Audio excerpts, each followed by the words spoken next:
kami masyarakat Melayu berduka, kecewa, di mana sanak saudara kami di Rempang terancam kehilangan sejarah dan kenangan atas tanah leluhurnya. Anggota DPR RI Dapil Riau Syahrul Aidi Ma'azat menyampaikan aspirasi masyarakat Rempang hingga singgung pernyataan Presiden Jokowi saat rapat paripurna DPR RI pada Selasa 12 September 2023. Dia menyebut apa yang terjadi di Rempang saat ini membuat pihaknya sebagai masyarakat Melayu kecewa. Ia sangat menyayangkan aksi aparat yang melemparkan gas air mata saat mencoba melakukan pematokan dan pengukuran di kawasan Rempang. Pelajar juga ikut jadi korban serangan gas air mata. Anggota DPR RI itu mempertegas bahwa masyarakat Rempang sudah mendiami wilayah itu ratusan tahun, jauh sebelum BP Batam dan pemerintahan Batam terbentuk.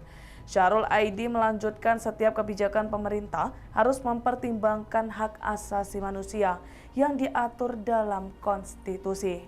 Bahkan Syahrul menyinggung pernyataan Jokowi saat rapat kabinet tahun 2019 yang berpesan kepada seluruh kabinetnya soal konsensi yang memperhatikan perlindungan terhadap masyarakat. Ikuti terus berita aktual lainnya. Jangan lupa like dan share seluruh akun Tribun Medan. Terima kasih pimpinan. Assalamualaikum warahmatullahi wabarakatuh. Pimpinan dan anggota DPR RI yang saya hormati, saya Dr. Syahrul Aidi Ma'azat LCMA nomor anggota A418 fraksi PKS Dapil Riau yang merupakan saudara kandung Kepulauan Riau, Batam, Rempang. Kesempatan yang penting dan terhormat ini saya ingin menyampaikan keluhan dan aspirasi masyarakat Melayu Kepulauan Riau. Apa yang terjadi di Rempang, Batam saat ini membuat kami masyarakat Melayu berduka, kecewa, di mana sanak saudara kami di Rempang terancam kehilangan sejarah dan kenangan atas tanah leluhurnya dengan dalih mengembangkan kawasan industri dan investasi. Pemandangan yang mengiris hati saat melihat anak-anak sekolah dasar di Rempang berlarian keluar dari lokalnya untuk menghindar dari ancaman gas air mata yang ditembakkan di kampung mereka. Mereka sesungguhnya mendiami daerah tersebut sudah ratusan tahun lamanya. Sementara BP Batam yang dulunya bernama Otorita Batam baru lahir tahun 1970-an dan mulai membangun Batam.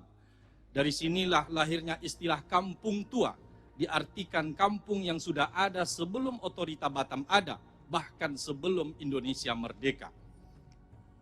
Pimpinan dan anggota DPR RI yang saya hormati, investasi itu seyogianya bertujuan untuk melindungi dan meningkatkan kesejahteraan rakyat.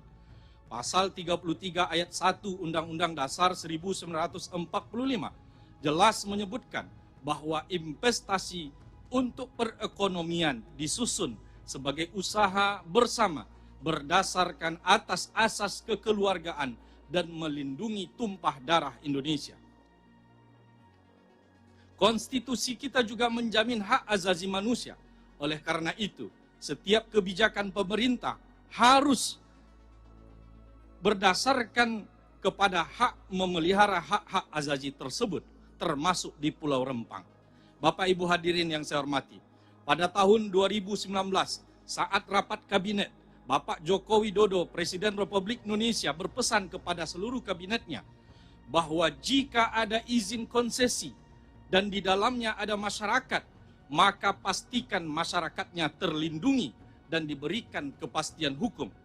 Jika perusahaan pemilik konsesi tidak memperhatikannya, maka cabut izinnya siapapun pemiliknya. Begitu ungkapan Bapak Jokowi. Berdasarkan hal tersebut, fraksi PKS DPR RI menyatakan sikap. 1. Mengecam tindakan aparat yang represif dan meminta agar semua aparat menahan diri. 2. Meminta TNI Polri mengusut tuntas indikasi pelanggaran SOP. 3. Meminta pemerintah menjamin pengobatan bagi masyarakat yang terluka yang menjadi korban tragedi ini. 4. Membebaskan masyarakat yang ditahan akibat bentrok ini dan menjamin mereka tidak dianiaya sebagai indikasi bahwa pemerintah ingin menyelesaikan masalah ini dengan cara yang humanis. 5. Meminta pemerintah untuk menghentikan sementara PSN Rempang Eco City sebelum hak-hak masyarakat terdampak terpenuhi dengan memastikan bahwa akar budaya dan wilayah adat mereka tidak hilang. Demikian, Assalamualaikum warahmatullahi wabarakatuh.